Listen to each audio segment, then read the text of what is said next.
You guys just want to keep rocking? Okay, all right. We'll just keep going. I'll pause again. Does that work? Okay, great. Okay, that was just the first paragraph. The first paragraph. Cool, we'll just keep that there for... So I have on the handout, the chronology of this period is extremely complicated. I'm not going to walk you through chronology. You can look it up if you want to. But inside of the box are all of the dates relevant to the events in the book of Ezra-Nehemiah. So here's from the Edict of Cyrus, right here, all the way down to Nehemiah's term as the governor of Judah, which is where the book ends. And then here's the Persian kings that get mentioned in their different time periods. Here's one interesting thing. If you pick up any commentaries, you'll notice the book of Ezra-Nehemiah has all kinds of sections that are out of chronological order. You may know this or not, but just within the first couple chapters, you're reading in the time period of Cyrus, but then you're going to skip forward to some events about the founding or the frustrating of the building of the temple in the next king, Darius. Then you're going to read a long letter written by some guys who want the walls of the city to stop being built. And it's like from 70 years in the future. There's a letter that's been imported here. So here's one thing about the book of Ezra-Nehemiah. Chronology, creating a linear chronology of events is not the foremost goal of this author. Creating a thematic summary about the drama of the covenant is the main goal of the author. And so that's why chronological charts for Ezra-Nehemiah are helpful, but even within whole sections, you're going to jump around at different points in the chronology. And that's because the author has collected events from different time periods, but grouped them literarily into one section because they share a similar idea. Are you with me? So I recommended, I'm happy to do it again, I recommended one particular commentary by a guy named Mark Throntveit. Did that get communicated in terms of resources or commentaries? Ish? Okay, got it. Okay, here, let me just,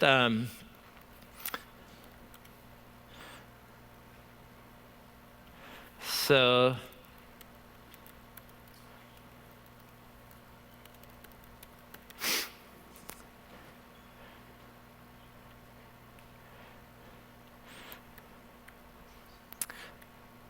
Mark Throntveit. They always make the author's name the smallest thing on the page. I never understand that. But Mark Throntveit, it's in the interpretation series, which I don't know what you think about different volumes. Some are great, some are not so great. But Ezra-Nehemiah, this is one of the great volumes in this series. And what specifically, he's attuned to the literary design of the book.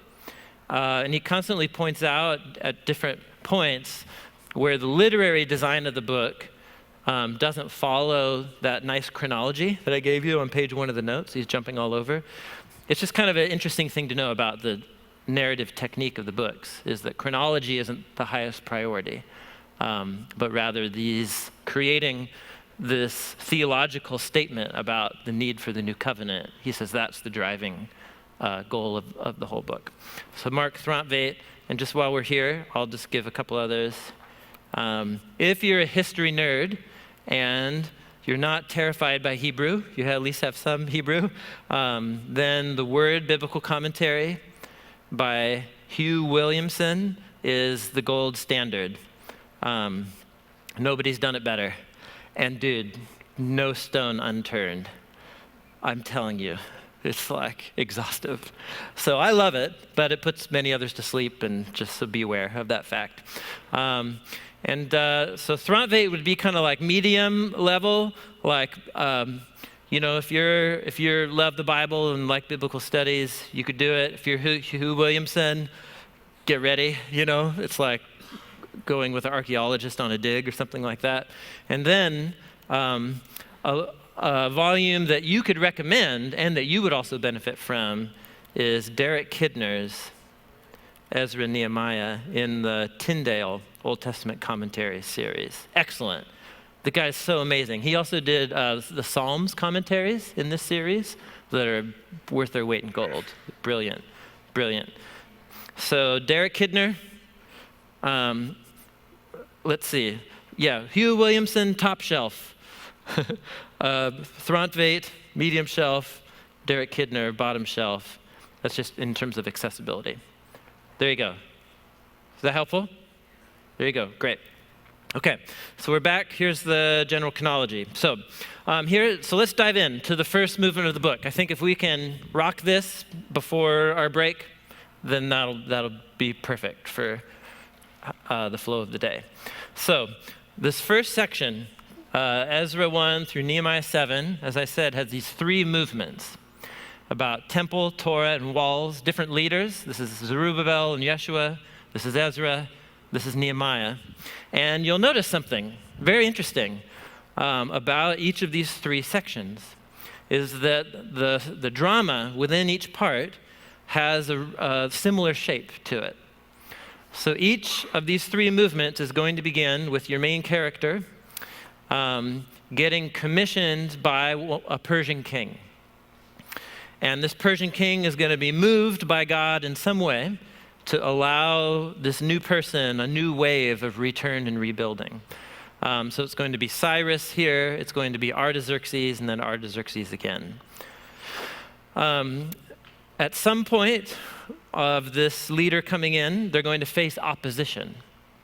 And the opposition takes different forms. And again, think of this, these books are anatomy of a revival that never happened, right? A revival gone wrong.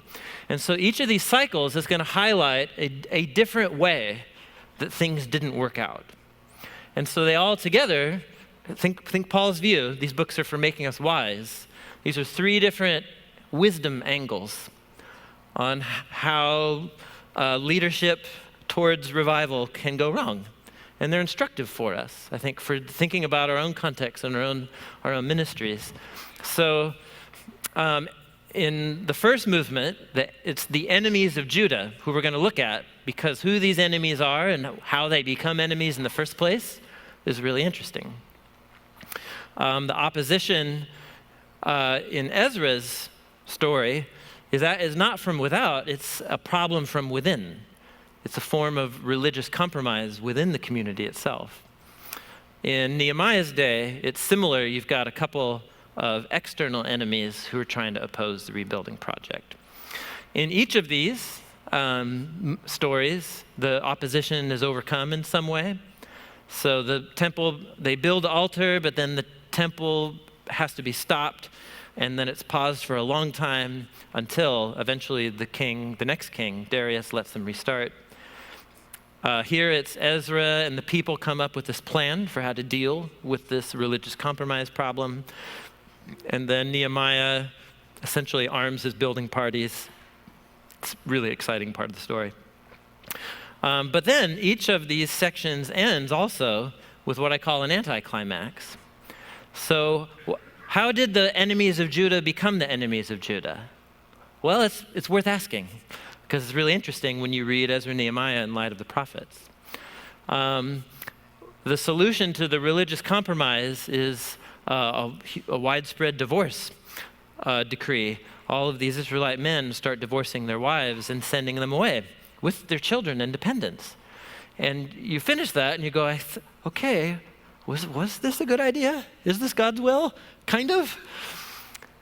Here, it's Nehemiah ends up rejecting any local help whatsoever because some of the locals are out to get him. And so you finish the section and you go, well, okay, I think that went good.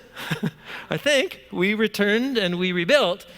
And I think the people are going to be more devout than ever, and we have all the external structures to prepare for the Messianic kingdom. But are you with me? So somebody has intentionally designed each of these three movements to follow this overall storyline. So as you think about a class or a sermon series, my recommendation would be to do something on the front end about the setup for why you should care about Ezra-Nehemiah. in 2 Timothy 3, and doing something about the prophetic package of hope and the storyline that helps you make sense of Ezra-Nehemiah. That's where I would start.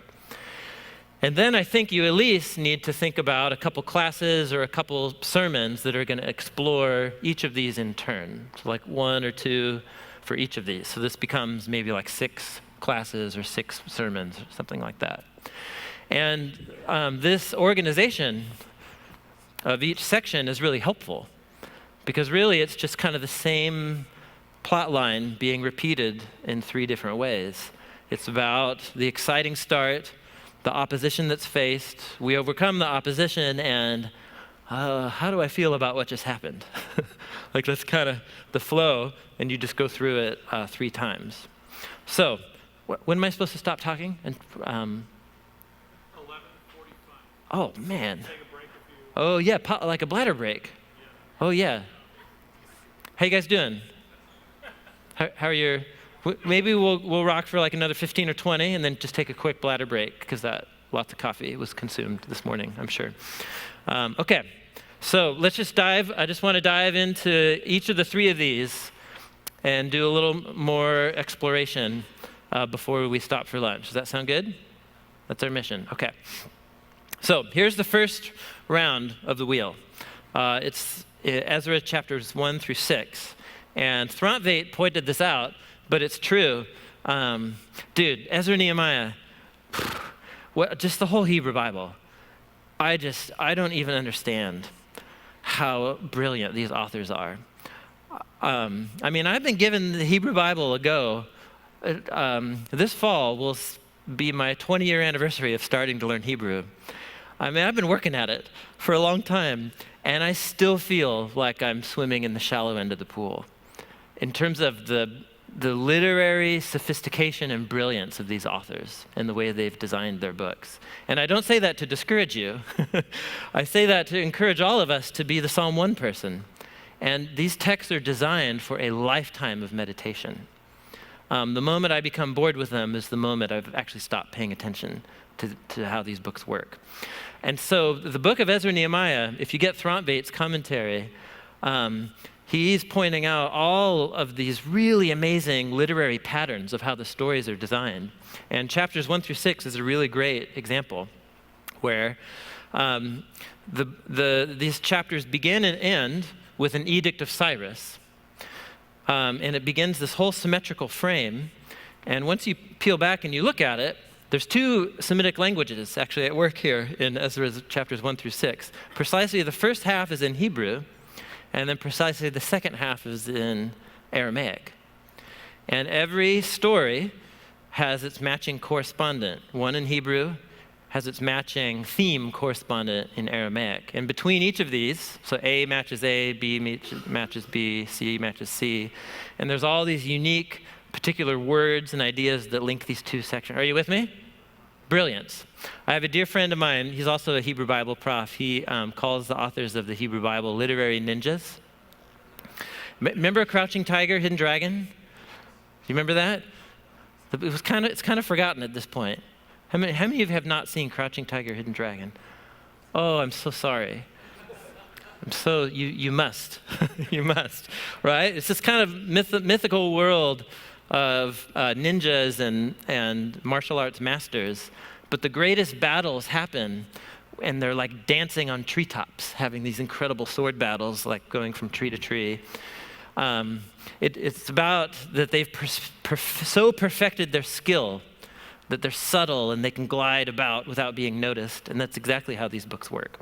So anyway, my point is that Ezra 1 through 6 is exquisite in terms of its literary design. So essentially how it goes is you have the Edict of Cyrus, you have a list, like a straight up list. I would not recommend making this a sermon text, because it's a list, a census list of the people who returned in the first wave. They go back, they rebuild the altar, they rebuild the temple foundations and have a party. We'll look at that text. Then all of a sudden, the enemies of Judah thwart their purposes. And so at the center of this is that they have to shut down the temple building because the king of Persia himself says, yep, stop the program, stop the temple rebuilding. But through the preaching of the prophets, Haggai and Zechariah, Zerubbabel and his crew start rebuilding anyway.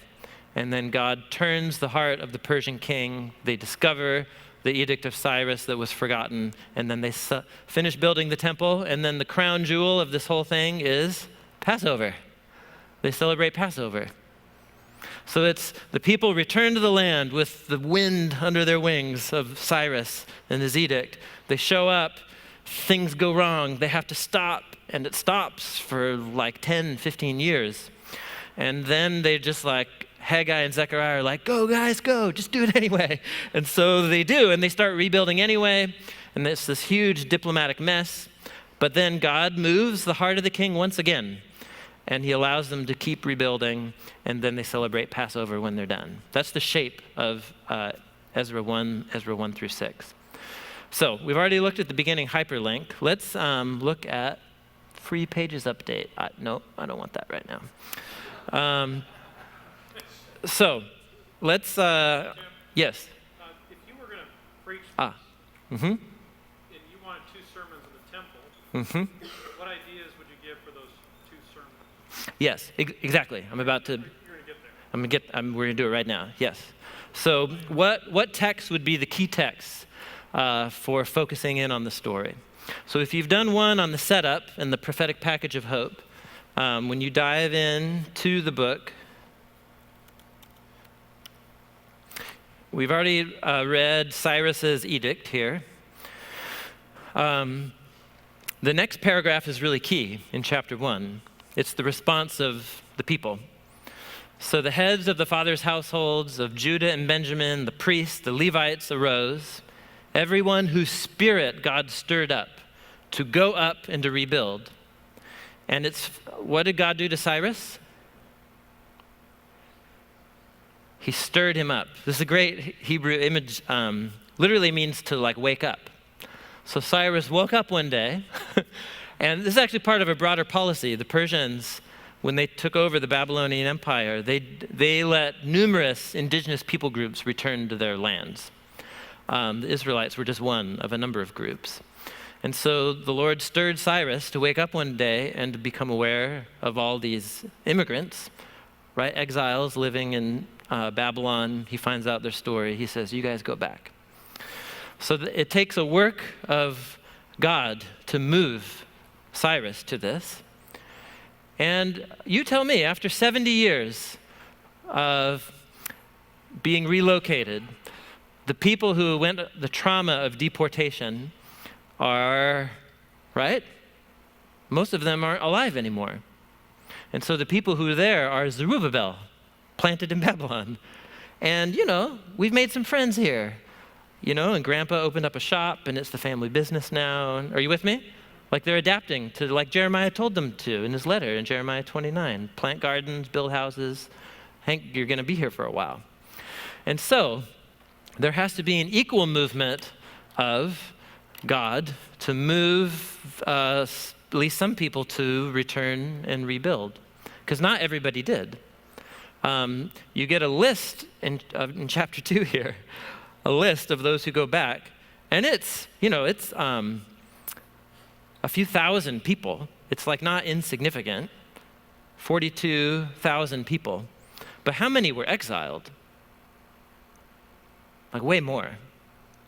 It's a remnant. And Ezra calls the group that returns and come back a remnant of ancient Israel. So even then, you have a story here of when God begins to move and God's people can discern that he's up to something. There needs to be an equal movement of God among God's people for who's going to throw down for this and become a part of this. And so that's what the next paragraph is about. And so what they do is their neighbors all around them give them money to go back. They're like Persian, Babylonian neighbors. They're like, hey, Moshe, good luck on your journey. You've been a good neighbor of mine. You taught me Hebrew words. Here's my golden candlesticks for you to, right? It's like that kind of thing going on. Now, this is another hyperlink. It's another hyperlink. Can you think of another time when God's people were exiled and captive somewhere, and then God moved in such a way that the people get to go up back into their land, and their neighbors are giving them money. Can you think of that story? Yeah. This is a subtle with gold, articles of silver and gold. This is the crouching tiger, hidden dragon, ninja stuff, where he doesn't say, dear reader, go read the book of Exodus, right? Chapter 13. But when you do, it's really awesome. Let me get Exodus chapter 12. So the sons of Israel did according to the word of Moses. They requested from the Egyptians articles of silver, articles of gold, and clothing. It's exactly the same phrase from Ezra chapter 1. And the Lord had given the people favor in the sight of the Egyptians, so they let them have their requests. So they plundered the Egyptians. It's the kind of famous part of the story. So in highlighting this part of the sequence of events, what's the narrator of Ezra chapter 1 doing? What's he doing to you? Did you get it? He's creating, this is how the biblical authors work. They create parallels and linkages between the foundation stories. Usually it's the foundation stories in Genesis and from Exodus. And actually, the reason I'm pointing this out is because this is in terms of main themes in in Ezra 1 through 6. I'm on the handout here. So I've already talked about the Jeremiah hyperlink at the beginning and all the significance of that. So this is point 2 in main themes. The narrator has depicted the return from exile as a new exodus. So this is a long process of return. Not everybody returned, but there's all these little details in Ezra 1 through 6 that this is a part of the fulfillment of the new exodus and the return of God's people. Just look at all the things that happen. It's so wonderful. So you already were prepared for this by the book of Isaiah that said when God brings comfort to his people and brings them back, he's going to build the highway. The valleys will be made high and the mountains will be brought low, and we'll make a highway for God and his people to return. So look at this. So you have the people get articles of silver and gold. It's precisely what happened in the Exodus story. In Ezra 1:11, the phrase is used in the narrator that the exiles who are brought up out of Babylon to Jerusalem, which is precisely the sentence is built on the key line that gets repeated all throughout the Exodus story, which is the people who I bring up out of Egypt into the promised land.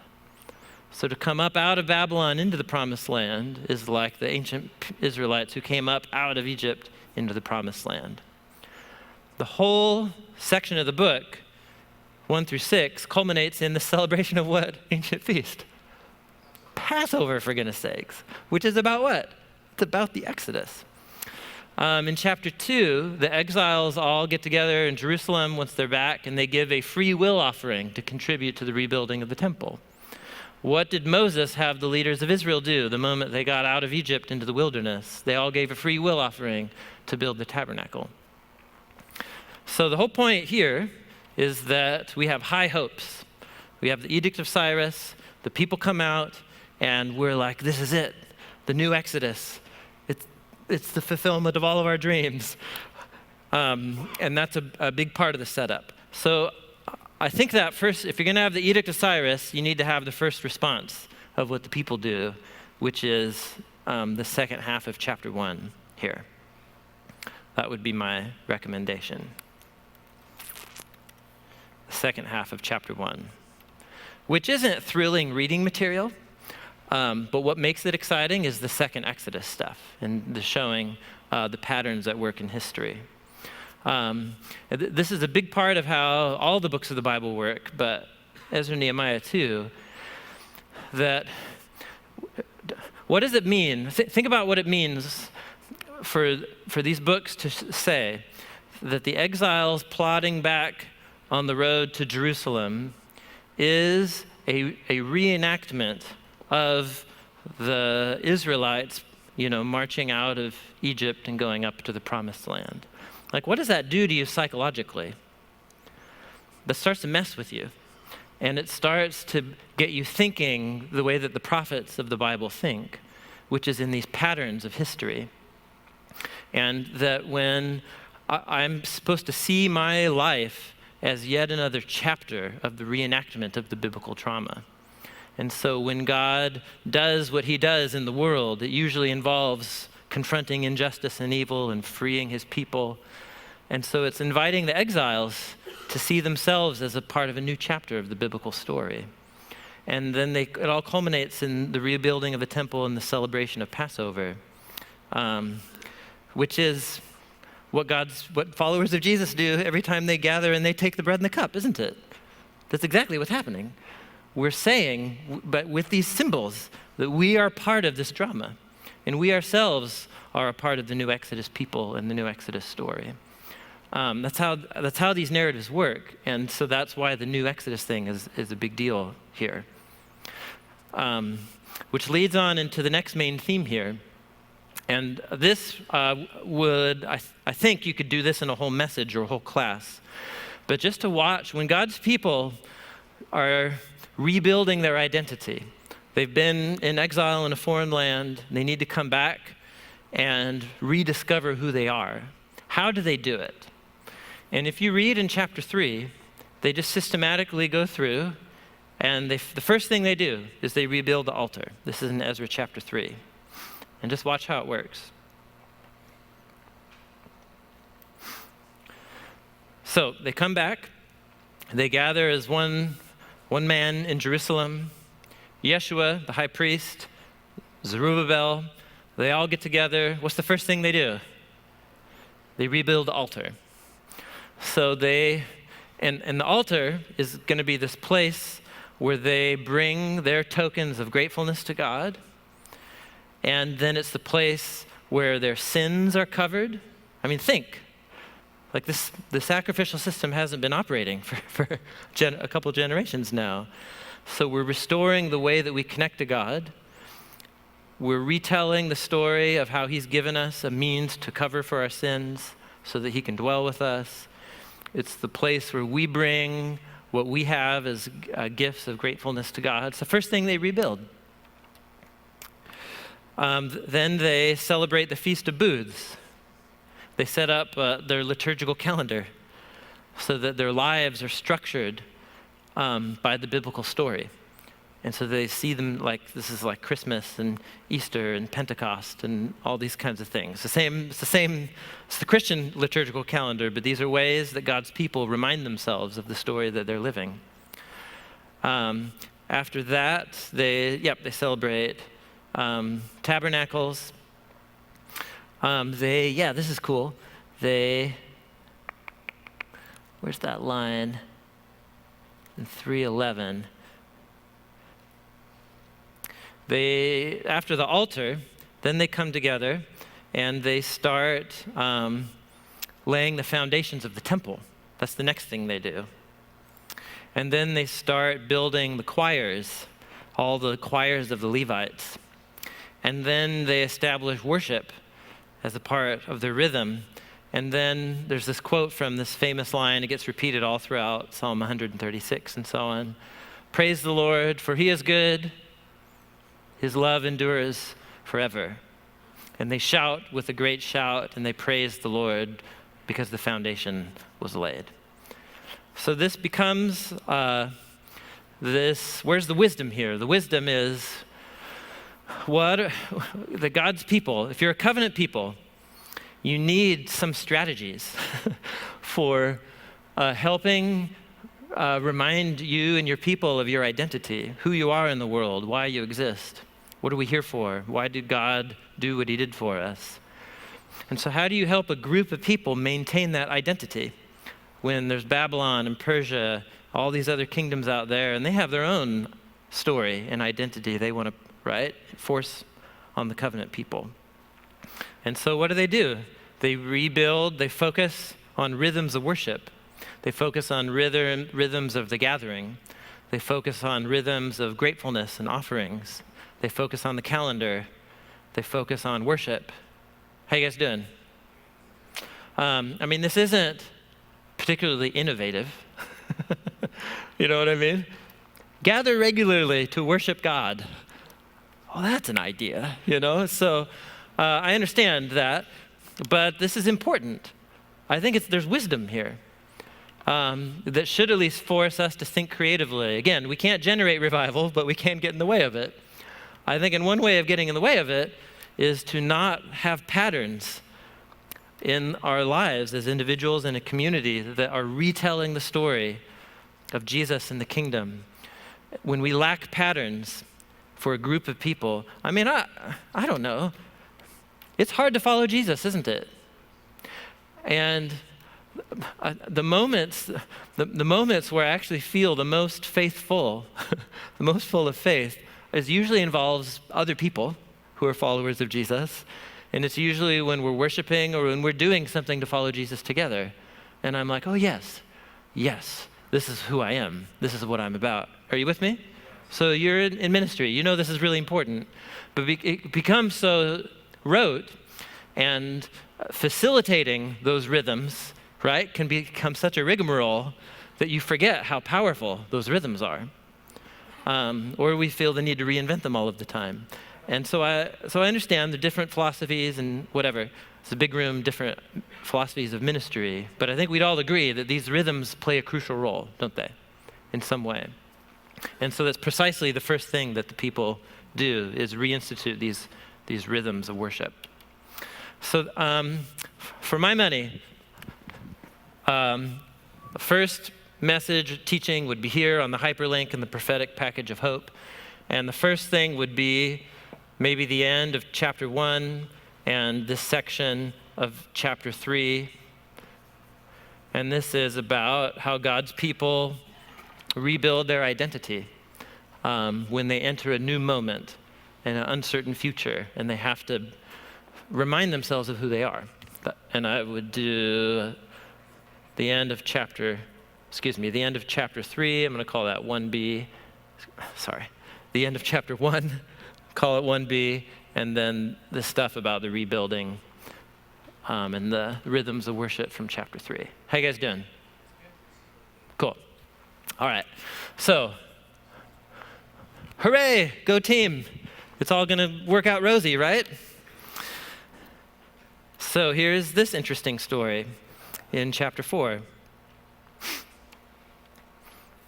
Now, when the enemies of Judah and Benjamin heard that the people of the exile were building a temple to the Lord their God.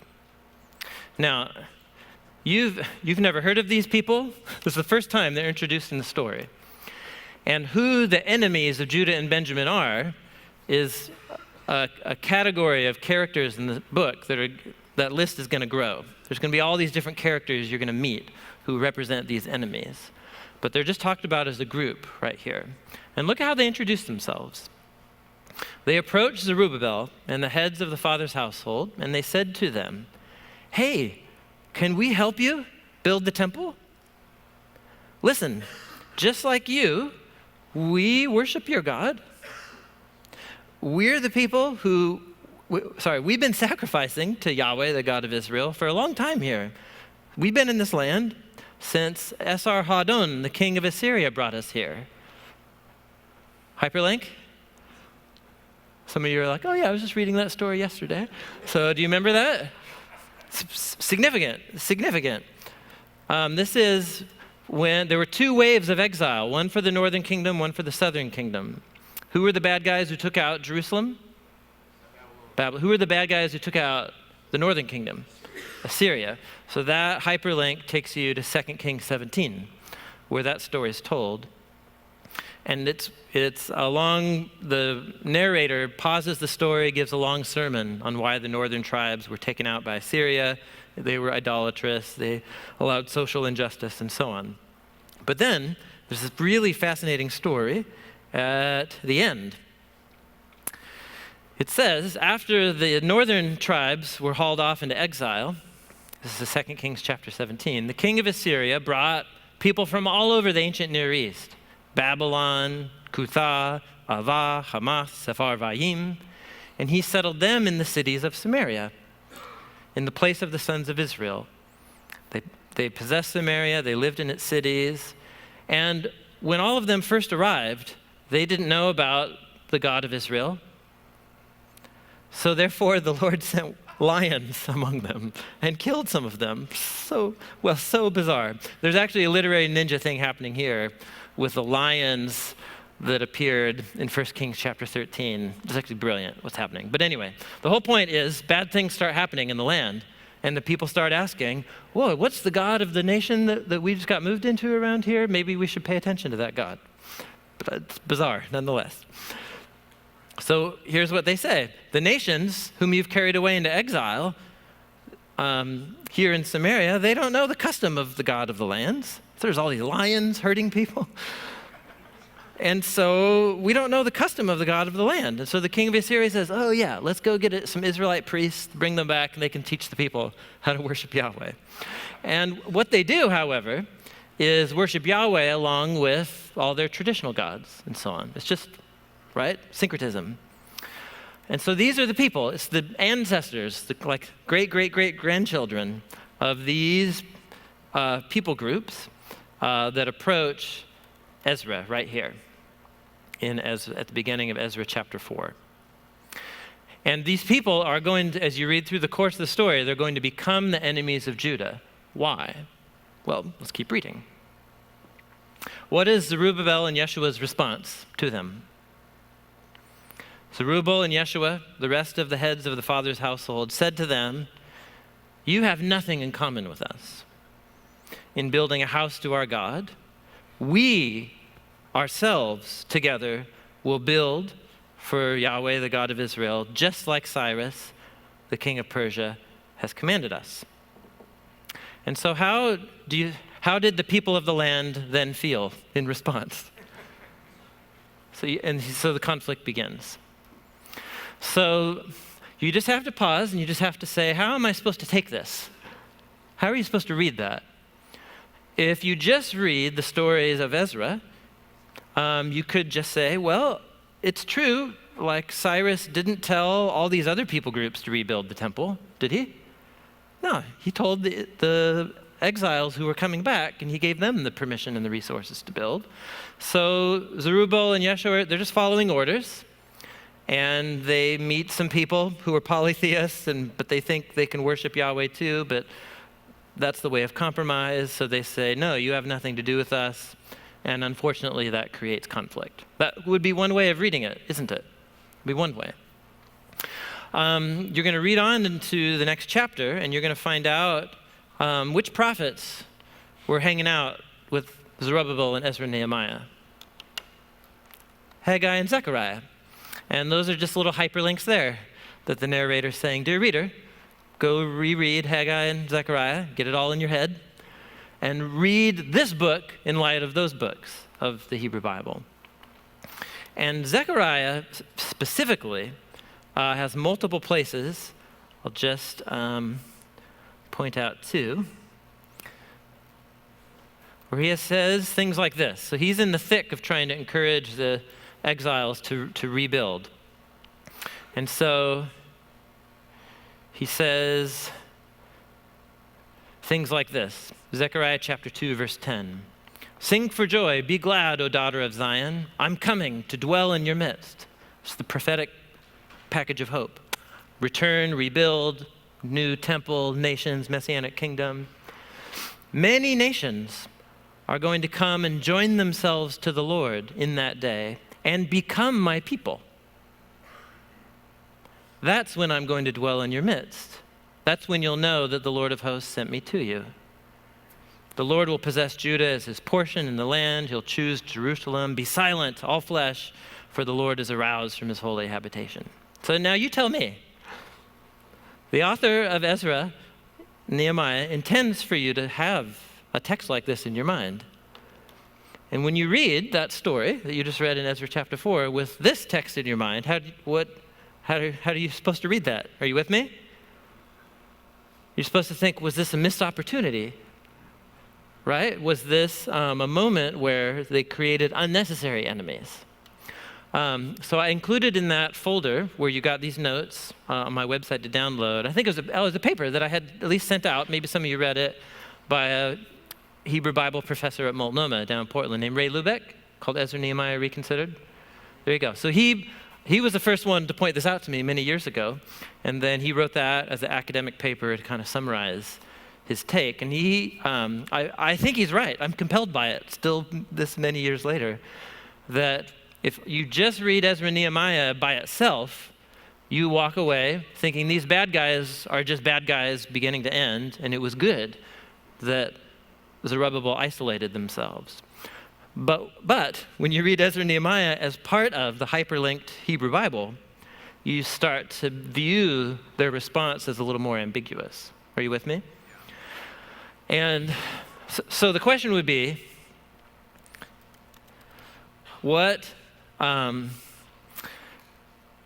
I think the question here is about when God's people go about rebuilding their identity, what's the posture that they should have towards people around them with other identities and other stories?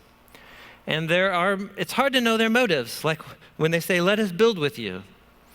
It could be political opportunism, yeah?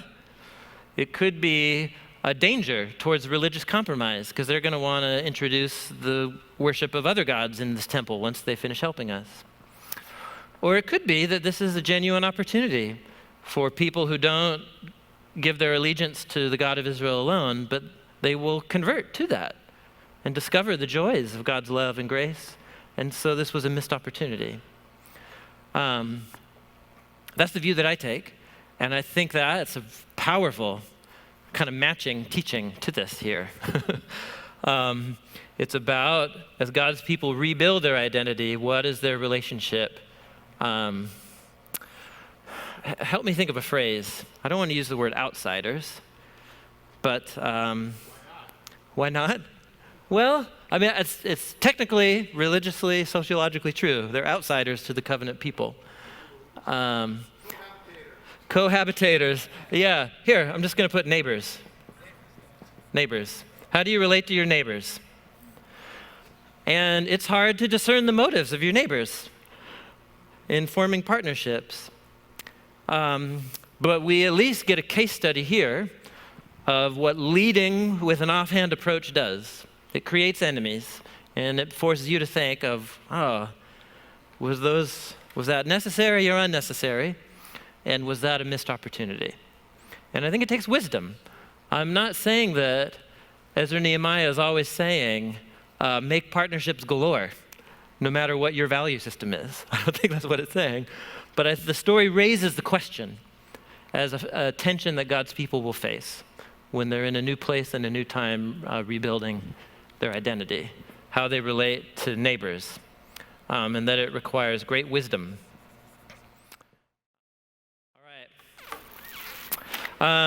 Here, just one follow-up, because there were a couple good questions about it, and it's the focal point. If you're going to think about doing a message or a teaching on the thing we just talked about, the neighbors, the question is, if these people have innocent motives, why, and if I think the biblical authors are literary ninjas, why do they introduce these characters as the enemies? Doesn't that lead us to say, the narrator wants me to view this request as having ill motives, malicious motives or something like that? So I think there's so here's the two roads you could go down. One road would be to say they're introduced as the enemies because the narrator knows, he's introducing this as a set of characters. In the story of Ezra, there's going to be other enemies. In the story of Nehemiah, there's going to be other enemies. And so we're creating the category of there's a group of people who are going to be opposed to the people rebuilding. So you could take it as we're evaluating these people from the very beginning, the time we introduce them. They are the enemies, and everything they say or do is about opposition. It could be that it's a neutral introduction. If the author is living long after Ezra-Nehemiah, who's framed the whole book together, and so the author is telling the story of the return of the exiles, and so it could be that the author is saying, dear reader, there was a group of enemies that spanned this whole time period. How did they become the enemies? Here's the story. And then that story is what you're reading right here. So it's a genuine ambiguity. Later on in the story itself, in verse 4, the narrator calls them the people of the land. And this is actually here, can we get the Bible, my screen up on the screen? Look at Ezra 4, verse 4, or just get it in front of you. They're called the people of the land. Do you see that term? So if you've read through the book of 1st and 2nd Kings, you know this term. You've come across this term before. And what's interesting is that the people of the land can refer to other non-Israelites living in the land, but there's about 12 uses of the word, about a dozen uses of this phrase to refer to Israelites. And they were landowning Israelites in the kingdom of Judah, and many of whom were not exiled. So this term can refer to the people who got imported under the king of Assyria a long time ago. This term can also refer to Israelites who never were exiled. They just remained in the land. Are you with me? So the land was not completely emptied of Israelites. Go read again the narratives of the exile of Jerusalem and Judah in 2 Kings, and it tells you that there were people who remained in the land. Not everybody came out of Babylon to go back to it. And so once you come back to it, you just have a cultural melting pot in the land of Judah. You've got the people who were imported by the kings of Assyria, you've got Israelites who never left, and you have the Israelites who returned. And all of them are going to have a difficult time getting along.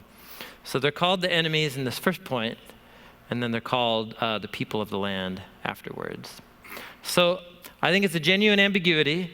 I think the author knows that Zechariah said what he said about the nations coming to participate in the rebuilding of the temple.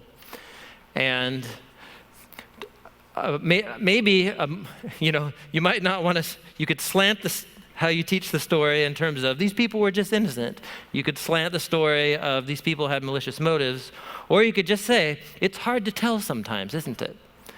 And so when God's people are rebuilding their identity, there's this balance between circle the wagons, and because there is an element of which, if we're setting ourselves apart as the covenant people to become a blessing to the nations, you have to maintain your identity in some way. And they do it through rebuilding their identity through worship and these rhythms. But at the same time, it takes wisdom to know how tight to keep the boundary lines when it comes to how you partner with neighbors. And to me, I just think that's such an interesting and relevant question that every generation has to ask themselves. And this story is a perfect story to raise that set of issues and to talk about the unintended consequences that can happen. How you guys doing? Great. Okay, so we could talk about Ezra 1 through 6 a lot more, but we won't. We have to move on. We get to the next iteration of the theme. And so we are going to have Ezra be introduced to Ezra, and he's going to come rebuild the religious identity of the people by calling them to faithfulness to the Torah. So he's rebuilding the community through the Torah. Zerubbabel was rebuilding the altar and the temple and the people's identity. So, Ezra 7 through 10, what on earth? So many cool things going on here. First of all, he's introduced to us in Ezra 7, and he's a boss. He just comes onto the scene after these things in the reign of Artaxerxes, king of Persia. By the end of chapter 6 and by the beginning of this right here, that's a little notice to tell you, dear reader, about 50 years just passed between the ending of chapter 6 and the beginning of chapter 7. So decades. And you have Ezra, son of Sariah. You get this long genealogy. And you're like, really? Is this really necessary? Yes, it's necessary, and it's awesome. Throntvates points this out. It's this brilliant little symmetry where you have Ezra as the first element, Aaron, the brother of Moses, as the last element. Then you have the 7 priests after the destruction of the temple, matched by the 7 priests before the destruction of the temple. And at the center is the priest whose name matches Ezra's name, Azariah, who was the priest that Solomon appointed in his temple. So you spell, sorry, we'll do this real quick.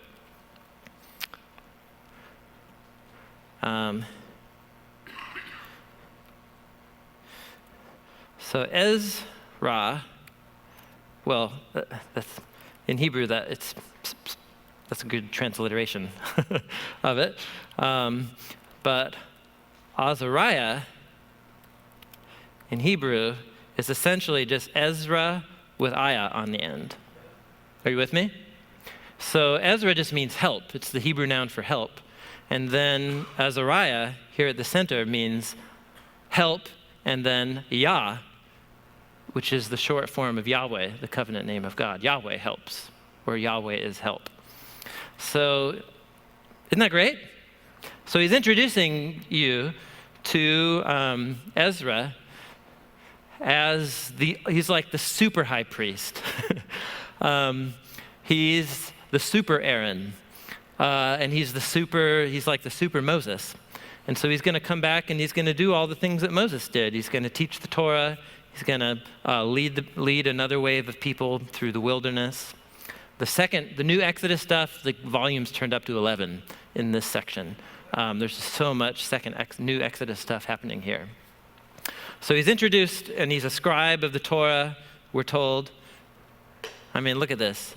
He's a scribe skilled in the Torah of Moses that the Lord had given. The king granted him all he requested because God's hand was on him. Do we like this guy? He's the Psalm 1 person, right? We like him. We're immediately predisposed to like him by how he's being introduced here. This is in the notes, and I don't know how this preaches, but it's kind of cool. Just to show you, all these little details in Ezra's story are connected to the same new Exodus thing here. So he times his departure from Babylon to be the first day of the first month. Hyperlink to Exodus 12, verse 1. Now the Lord said to Moses and Aaron in the land of Egypt, "This month, the day that you go up out of Egypt, this month is the beginning of the months for you. It is to be the first month of the year for you." So Israel's religious calendar got reset to the Exodus, is the new year, marking their religious new year. And lo and behold, what day did Ezra pick to start his movement out of Babylon? The first day of the first month. Are you with me? It's brilliant. It would be like, it would be the equivalent of saying, starting a new political party in America and having your launch ceremony on July 4th or something like that. That would be the equivalent here. It's very intentional symbolism here. So he times his departure from Babylon to coincide with the Exodus. Then there's that strange little story of he gets a little bit out of the city and he's like, wait, where are the Levites? We don't have any Levites. It's a really odd part of the story. And so he stops everything and he's like, we need to get some Levites. And so he sends his message and they go get these, they get 39 Levites or something, or all who would show up. And then they're like, okay, now finally we can go. And you're just like, what is going on here? Okay, well, who's absolutely crucial in carrying the temple vessels when the Israelites are wandering through the desert? Is Levites. So he's even making his entourage on the way back from Babylon mimic the people wandering through the wilderness on their way to the promised land. He also gets sponsored by the treasures of the Persians, just like The first wave did. Oh, this is cool. In chapter 8, verse 21, they pray they humble themselves to pray that God would give them, this is a New American Standard, translates this phrase, a safe journey. This is Ezra 8:21. Any other translations?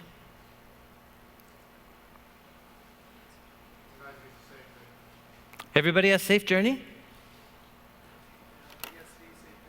Everybody has safe journey. Any footnotes? New American Standard gives you a little footnote, at least. A straight way. A straight path. Literally in Hebrew, a straight path. We humbled ourselves to seek from God a straight path. Anybody? The ninjas are at work. Ninjas are at work here. Yeah. Where else do you read about a straight path? Isaiah 40. Comfort my people. Exile's over. It's all paid for. Clear the way. Make straight the way for the Lord in the wilderness. Make smooth in the desert a highway for our God. So what he's praying for is that the path that they'll go on the way out of Babylon is precisely the path that Isaiah announced would happen on the... Are you with me? It's brilliant. So good. The moment he arrives in Jerusalem, he has just a 3-day camp-out rest, which is precisely what Joshua and the Israelites did after they crossed the Jordan into the land. The first thing Ezra does is get commissioned to appoint these judges and rulers who are going to implement the laws of the Torah. It's exactly what Moses' father-in-law said he should do. Remember that story? Remember Jethro? He says, like, Moses, I know you're my son-in-law. This potentially awkward relationship, but here's what I think you should do, right? It's great. And then last but not least, if you read the list, it reads like another one of these census lists in Ezra-Nehemiah. But if you count up how many families he takes with him, there's 15. 2 of them have priestly lineages. 1 of them is a descendant of David, and then 12 other families. 3 and 12. 3 and 12. How you doing? 3. What's the 3? What is the 3 a symbol of? Abraham, Isaac, Jacob, and then what's the 12? 12 tribes. 3 and 12. You guys.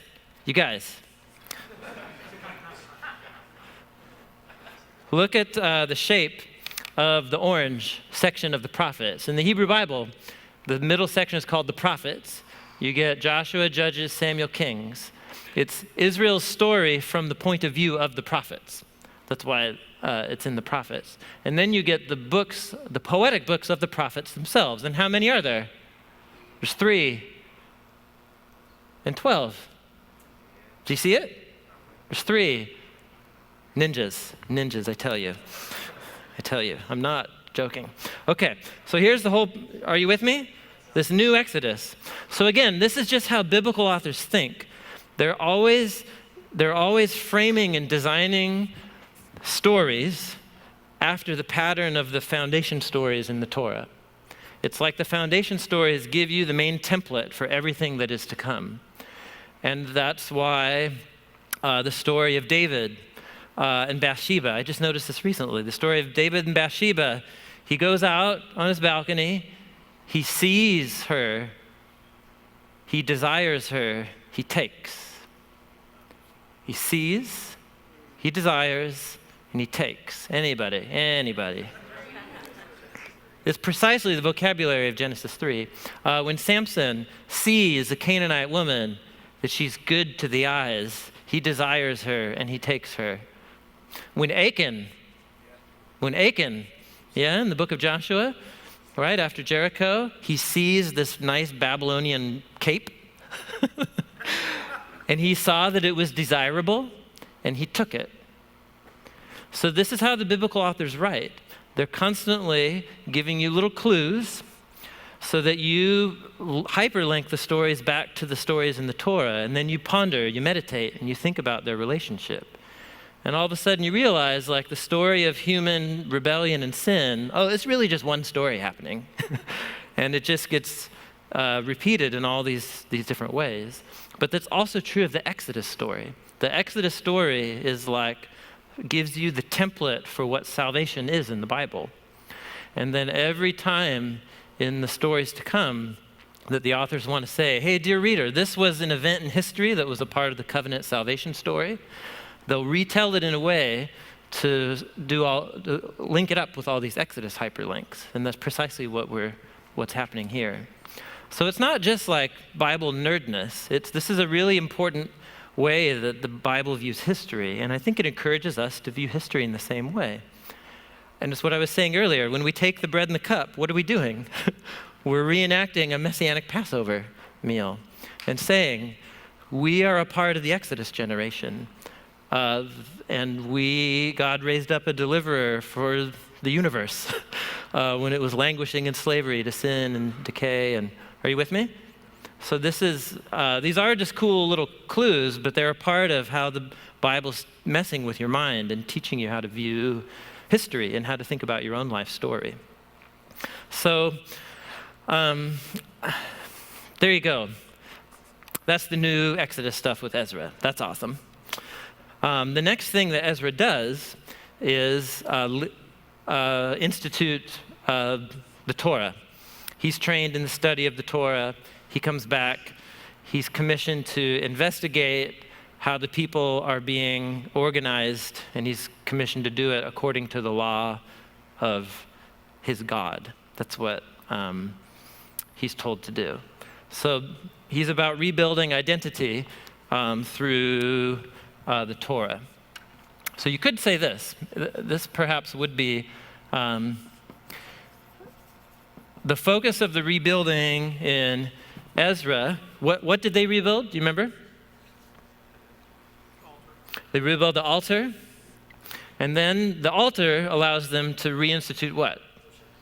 So we're talking about like structures and rhythms, right? That's what they do to rebuild identity. What does Ezra bring along to rebuild identity? The Bible.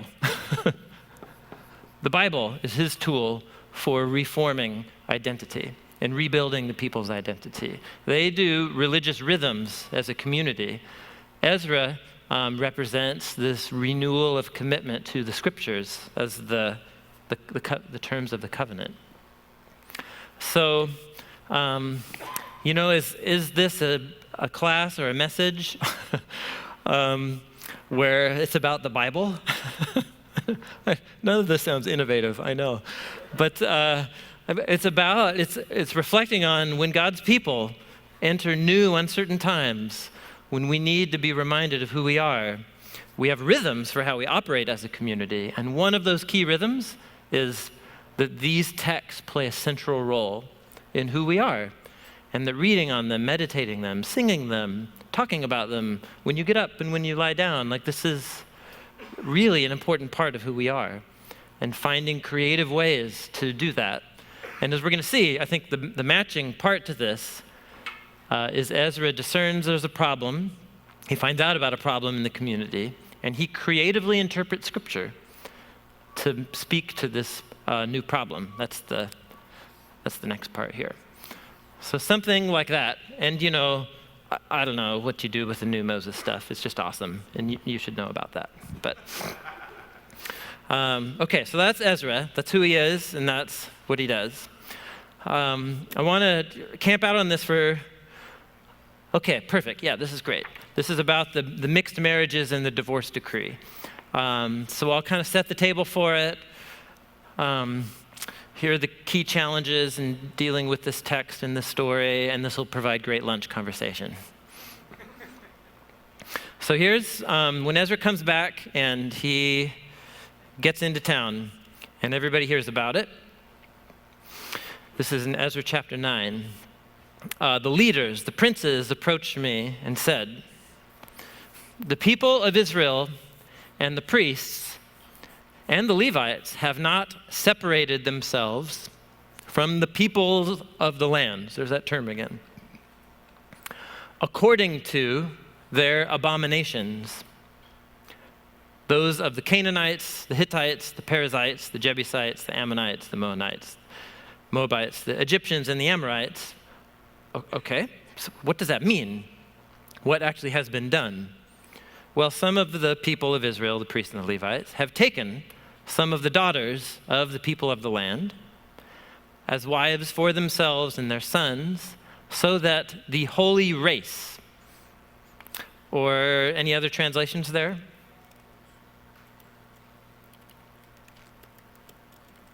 Holy race is the New American Standard. Yes, yeah, literally in Hebrew it's holy seed. It's the word for descendants. So that the holy seed is intermingled with the people of the lands. And indeed, this isn't just, the average Israelites. It's the princes and the rulers who are the foremost in this. And what is Ezra's response? He tears his clothes apart, and he pulls out some of his hair, and he's appalled. And then everyone else who's really bothered by this news gathers together. And Ezra offers one of the 9 prayers in the Bible. There's 3 prayers that happen in chapter 9 of these books after the exile. So there's Ezra 9, Daniel 9, and Nehemiah 9. They're all prayers of corporate prayers of confession. And it's this long prayer of like, oh no, the new Exodus is repeating itself. And we're the wilderness generation, and we are repeating the guilt of our ancestors and from the days of our fathers. Are you with me? And he just goes off the whole thing, repenting. We haven't been following the Torah. And so, what is the solution? The solution comes from a guy named Shechaniah. And here's what he says to Ezra. We've been unfaithful. We've married these non-Israelite women from people of the land. But there is yet hope for Israel. Let's all make a covenant to send away these wives and their children according to the counsel of my Lord, Ezra, and all of us here who support this idea because we tremble at the commandment of our God, and let it all happen according to the Torah. And that's all what they do. They all take an oath. There's 2 guys who don't like this idea. They're introduced down here in verse 15. Yonathan, the son of Asahel, and Yahaziah, the son of Tikva, and Meshulam, and Shabbathai. They don't like this idea. They think it's a bad idea, but they don't win the day. And then you get a long list of all of the offenders, and the people say, let's just go group by group, let's get judges, let's create a committee. They create a committee, and they interview each person, and then we're given a long list. And the people actually say, listen, can we get a committee on this? Because the day that they all gather in the square is raining really hard. And so they're like, it's cold and it's rainy and this is a really complicated mess, so let's make a committee. And so they make a committee. And then here's the list. And then that's the end of the Ezra section. How you guys doing? Okay. So let's talk. Let's be open-minded, right? What are we supposed to make of this? So here's what's going on here. Hugh Williamson, who has the top shelf, No Stone Unturned. His commentary on this section, it's long, but it's excellent. I learned so much. Here's what he says. Here's the problem as they see it. The substance of the confession is that some members of the religious community, their spiritual leaders, had both married, not kept themselves separate from, and adopted some of the religious practices of the rest of the Palestinian population. These, who are these people of the land? These would have been, that's wrong. Who are these leaders who have married with non-Israelites. These would have been Jews whose families previous returned from exile in the time of Sheshbazzar or Zerubbabel, together with those who never went into exile, and they threw their lot in with the returnees from Babylon when they arrived. There's a little detail in Ezra 6:21 that in the time of Zerubbabel, the sons of Israel who returned from exile and all those who had separated themselves from the impurity of the nations to seek the Lord God of Israel, they had the Passover meal together. So we've got a group of Israelites, but then also these others who have separated themselves. And here the point isn't race, it's about religious practices. But there's something unique here in Ezra 9 because it's not just about religious practices anymore, is it? It's about preserving the race, the holy seed. So the question is, here's some thoughts.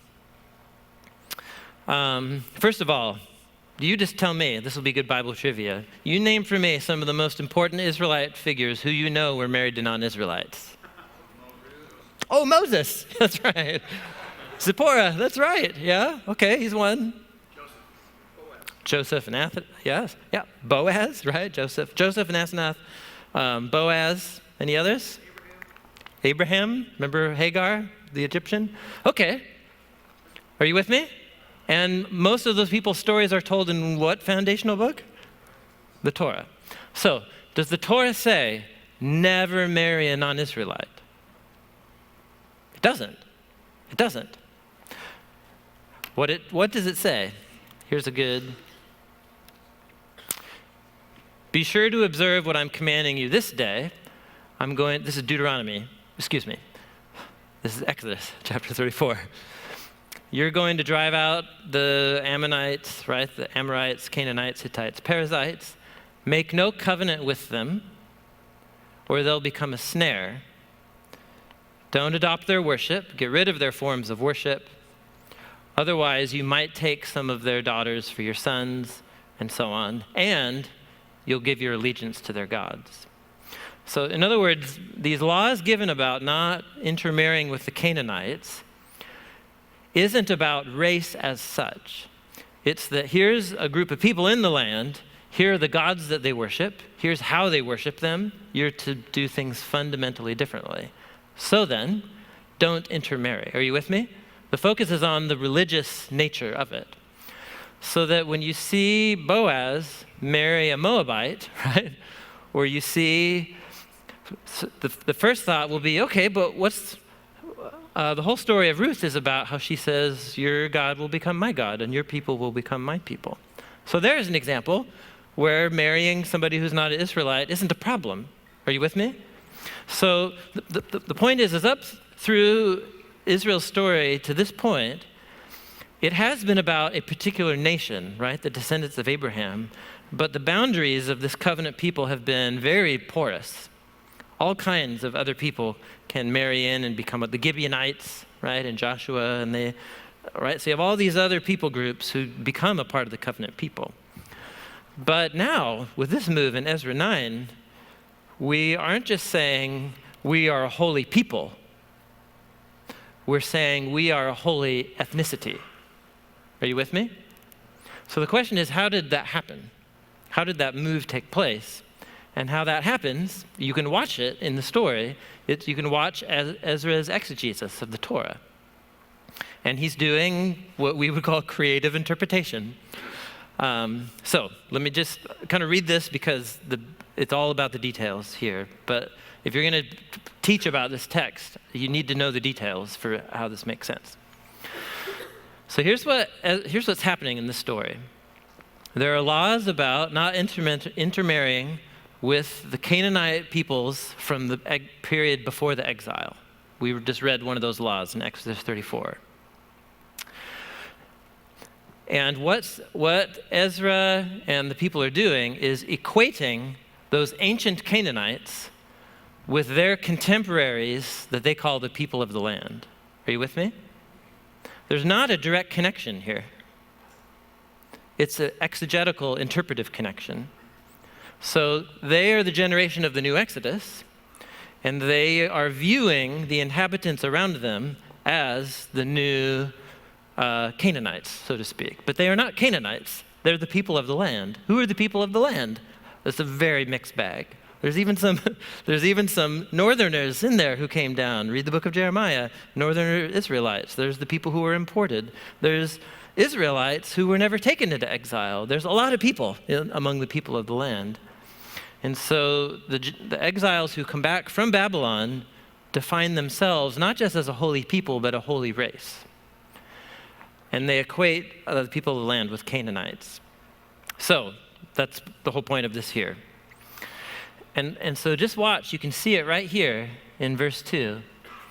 When the peoples come and they say, the people of Israel have not separated themselves from the people of the lands. And then they have this line that's complicated in English, I understand. But in Hebrew, it's fairly clear. The people of the lands, and then they say, according to the abominations of the ancient Canaanites.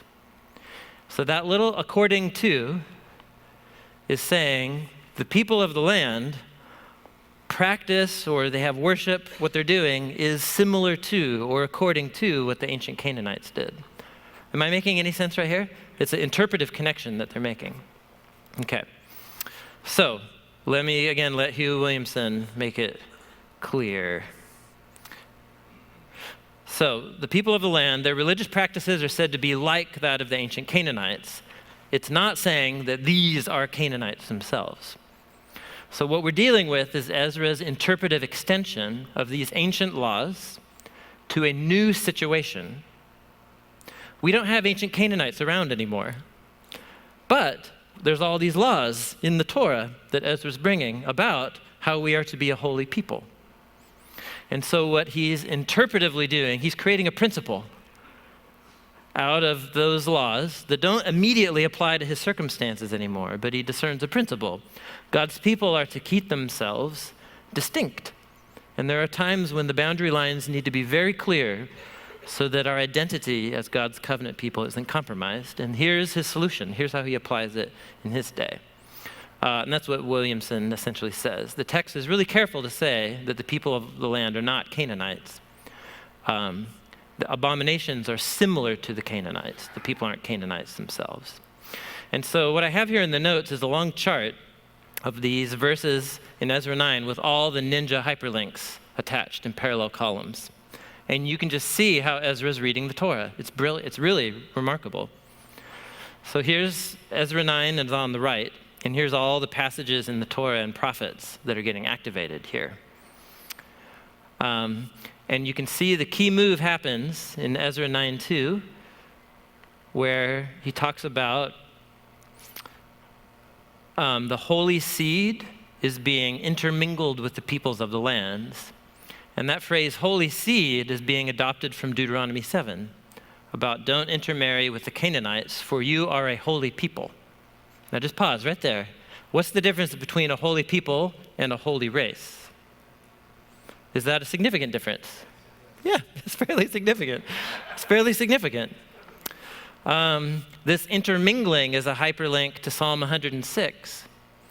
And it's also, I think, a hyperlink to Leviticus 18 about not wearing clothes of two different kinds and not breeding together two different kinds of species. Because the word for intermingle is the same letters as breeding together, but just in a different order. This is ninja artistry, I'm telling you. Anyway, that's a whole other thing. So you can just go through and you can just see all of the passages in the Torah and prophets that Ezra is drawing upon as a creative application of an ancient law in a new day. Okay, so let me just pause, and here's the good lunch conversation, and then we'll take a break. Ultimately, as at least I'll share with you my view at the end of the day, I think we are to view as, I'm reading this text as a follower of Jesus. And so the idea of God's covenant people being limited to one seed, does this fit anywhere within my framework of the new covenant or the people of Jesus? No. So in that sense, I don't read Ezra 9 as telling me to go create a weird cult on a farmland, and you know what I'm saying? And like we all intermarry. So that's not how I hear God's word through this text. But what I'm watching is a really godly person who's discerning, listen, we have this wisdom from the Torah, we have a crisis in the moment, and none of these laws precisely match. And so he puts on his interpretation hat. And he says, what would Moses do? And he discerns that Moses would say, we need to enact this law and do all of these divorces and so on. So can we blame him? I don't think so. And does that mean that I need to adopt his model of interpreting the Torah as my model of interpreting the Torah as a follower of Jesus? As a follower of Jesus, who is my true north in how I interpret the Torah? Jesus. Because he said, Moses wrote about me and that it's fulfilled with me. So I think that's the challenge with this text, is hearing Ezra 9 as a part of God's word to me doesn't mean, I think, just straight up adopting his practice. And none of us do it anyway, right? Unless you do live on a farm with an intermarriage cult or something like that. So none of us do that anyway. So the question is that's the question. What does it mean for this text to be God's word to you and your church community? Is there wisdom here? When there are cultural situations, we don't find any direct precedent for them in the Bible. What are you supposed to do? And so this is the work of biblical interpretation and hermeneutics, to use that fancy word. And so this is the task that every generation, I think, is called to. And that's, I think, the gateway into how to read this text as a word to our own communities. So we'll come back around this after lunch, but there you go. How's that for a whopper for lunch conversation? What's that? Can I ask just one clarifying question? Please. You have shifted the focus from ethnicity to practice. Ah, So how then do we interpret that today in terms of practices? yes. The issue was not binding yourself to the practices of Ammonites and the Amorites, Correct. Jebusites, and the Termites. Yep. Yes. Shift from Yep. God not being against us being engaged in interracial marriage, but how do we deal with the practices that he's Yes, correct. Yeah, so the deeper issue is about the religious practices not being compromised. But Ezra's solution is to make it a race issue, to draw the line there. And so I think, that's the question, though. What the wisdom here is, there needs to be a distinctive way of life of God's covenant people. And how is that best preserved? This is how Ezra did it, and in this moment, the Jesus followers did it in many different ways in the New Testament, and we're called to do the same today. And I think that's the challenge that Ezra 9 puts in front of us. So we'll follow it up more after lunch, but there you go. Cheers.